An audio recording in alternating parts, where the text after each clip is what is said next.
کبھی جب ہم اپنے ارادوں کو بہت جلد زبان دے دیتے ہیں تو وہ منزل تک پہنچنے سے پہلے ہی کمزور ہو جاتے ہیں۔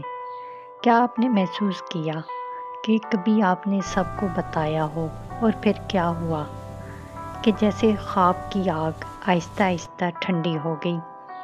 ایک چھوٹے سے گاؤں میں عارف نام کا ایک نوجوان رہتا تھا۔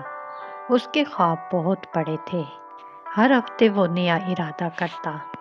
ایک دن کہتا میں گاؤں کی سب سے بڑی دکان کھولوں گا، اگلے ہفتے کہتا میں مٹی کے برتن بنانا سیکھوں گا، پھر کبھی اعلان کرتا میں اپنا گھر خود بناؤں گا۔ لیکن عارف کی ایک عادت عجیب تھی، وہ کوئی بھی کام شروع کرنے سے پہلے پورے گاؤں کو بتا دیتا تھا۔ بازار میں جا کر زور سے کہتا دیکھنا میں سب سے کامیاب انسان بنوں گا۔ لوگ تالیاں بجاتے، تعریف کرتے، حوصلہ دیتے اور عارف خود کو کامیاب محسوس کرنے لگتا۔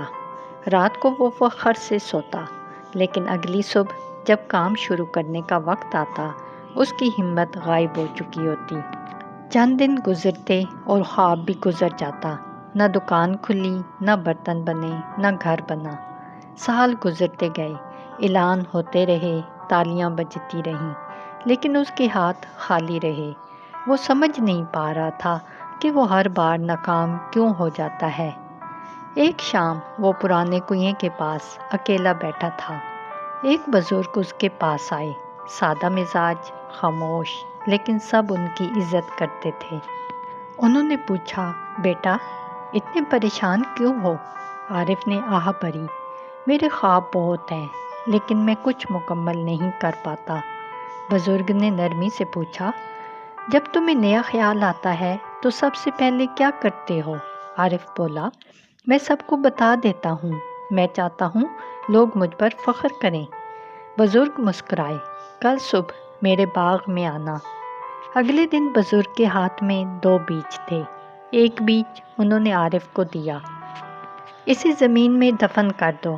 عارف نے بیج مٹی میں ڈال دیا۔ پھر بزرگ نے دوسرا بیج ہاتھ میں اٹھایا اور بچوں کو بلا کر کہا دیکھو یہ بیج جلد ایک بڑا درخت بنے گا۔ بچے تالیاں بجانے لگے۔ بزرگ نے وہ بیج ایک پتھر پر رکھ دیا۔ دن گزرتے گئے، زمین میں دفن بیج کو وہ خاموشی سے پانی دیتے رہے۔ کچھ دن بعد مٹی سے ایک ننھی سی کونپل نکلی، وہ آہستہ آہستہ بڑھتی گئی اور جو بیج پتھر پر رکھا تھا وہ دھوپ میں سوکھ گیا۔ پرندے اسے لے گئے، وہ کبھی درخت نہ بن سکا۔ بزرگ نے عارف سے کہا بیٹا بیج کو اگنے کے لیے خاموشی چاہیے، اندھیرا چاہیے، مٹی میں چھپ کر رہنا چاہیے۔ اگر اسے کھلے میں رکھ دو اور سب کو دکھاتے رہو تو وہ سوکھ جائے گا، بالکل تمہارے خوابوں کی طرح۔ عارف چونک گیا۔ بزرگ بولے جب تم اپنے خوابوں کا اعلان کرتے ہو، لوگوں کی تعریف تمہیں وقتی خوشی دیتی ہے، تمہارا دماغ سمجھتا ہے جیسے تم کامیاب ہو چکے ہو، پھر دل کی آگ بجھ جاتی ہے، وہ توانائی جو عمل کے لیے چاہیے تھی باتوں میں ضائع ہو جاتی ہے۔ عارف کو احساس ہو گیا وہ برسوں سے یہی غلطی کر رہا تھا۔ اس رات اس نے فیصلہ کیا وہ ایک سادہ کام کرے گا، ایک لکڑی کی کرسی بنائے گا، لیکن اس بار کسی کو نہیں بتائے گا۔ وہ خاموشی سے کام کرنے لگا، کبھی تھک جاتا، کبھی غلطی کرتا، کبھی دوبارہ شروع کرتا، مگر کسی کو خبر نہیں تھی، کوئی سوال نہیں تھا، کوئی دباؤ نہیں تھا، صرف وہ تھا اور اس کی محنت۔ ہفتے گزرے، کرسی تیار ہو گئی۔ جب وہ اس پر بیٹھا تو اس نے پہلی بار حقیقی فخر محسوس کیا، وہ فخر جو الفاظ سے نہیں عمل سے پیدا ہوتا ہے۔ پڑوسی نے پوچھا یہ کب بنائی؟ تم نے تو بتایا بھی نہیں۔ عارف مسکرایا، میں پہلے مکمل کرنا چاہتا تھا۔ آہستہ آہستہ لوگ اس کی کاریگری کی تعریف کرنے لگے، وہ مشہور ہو گیا، لیکن اب وہ کبھی اپنے منصوبوں کا اعلان نہیں کرتا تھا، وہ صرف نتیجہ دکھاتا تھا، اور لوگ اس کے الفاظ نہیں اس کے عمل کی عزت کرتے تھے۔ اب ذرا خود سے پوچھو کتنی بار تم نے اپنا مقصد سب کو بتایا اور پھر راستے میں ہار گئے؟ کتنے خواب صرف اس لیے مر گئے کیونکہ تم نے انہیں بہت جلد بیان کر دیا؟